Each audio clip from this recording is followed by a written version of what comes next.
నమస్తే అన్న, అందరికీ నమస్కారం. కువైట్ రక్షణ మంత్రిత్వ శాఖ కీలక ప్రకటన చేసింది. ఈరోజు తెల్లవారుజామున మనం చూసుకుంటే కానీ ఇరాను మిసైళ్లు మరియు డ్రోన్లతో విరుచుకుపడిందని చెప్పేసి కువైట్ రక్షణ మంత్రిత్వ శాఖ ప్రకటించింది. దీంతో కువైట్ దేశవ్యాప్తంగా సైరన్లు కూడా మోగాయని చెప్పేసి మంత్రిత్వ శాఖ ఒక ప్రకటనలో తెలిపింది. అలాగే మీరు కూడా ఈ యొక్క సైరన్లు కానీ పేలుడు శబ్దాలు వినిపించి ఉంటే కానీ కామెంట్ రూపంలో తెలియజేయండి. రక్షణ మంత్రిత్వ శాఖ తెలిపిన వివరాల ప్రకారం Kuwait army general staff, Kuwait వాయు రక్షణ వ్యవస్థలు ఇరాన్ ప్రయోగించిన మిసైళ్లు మరియు డ్రోన్ దాడులను చురుగ్గా ఎదుర్కొంటూ అడ్డుకుంటూ ఉన్నాయని చెప్పేసి ప్రకటించింది. అలాగే ఆ ప్రాంతంలో వినిపించే ఏవైనా పేలుడు శబ్దాలు దూసుకు వస్తూ ఉన్న మిసైళ్లు మరియు డ్రోన్లను కువైట్ ఎయిర్ డిఫెన్స్ సిస్టమ్ నిర్వీర్యం చేయడం వల్లే వస్తూ ఉన్నాయని చెప్పి అధికారులు తెలిపారు.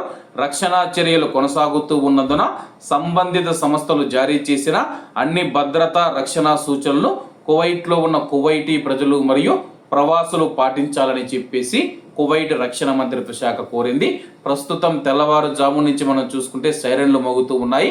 అలాగే మిసైళ్లు మరియు డ్రోన్లతో అయితే ఇరాన్ దాడులు చేస్తూ ఉంది. ఇరాన్ కువైట్ మీద ఎందుకు దాడులు చేస్తూ ఉందంటే కానీ అమెరికా వచ్చేసి ఇరాన్ పైన మళ్ళీ దాడులు చేయడం ప్రారంభించిందనమాట. ఎందుకంటే హార్ముజ్ జలసంధి గుండా వెళుతూ ఉన్న నౌకలు ఏవైతే ఉన్నాయో వాటిని లక్ష్యం చేసుకుని ఇరాన్ మళ్ళీ దాడులు చేస్తూ ఉందన్నమాట.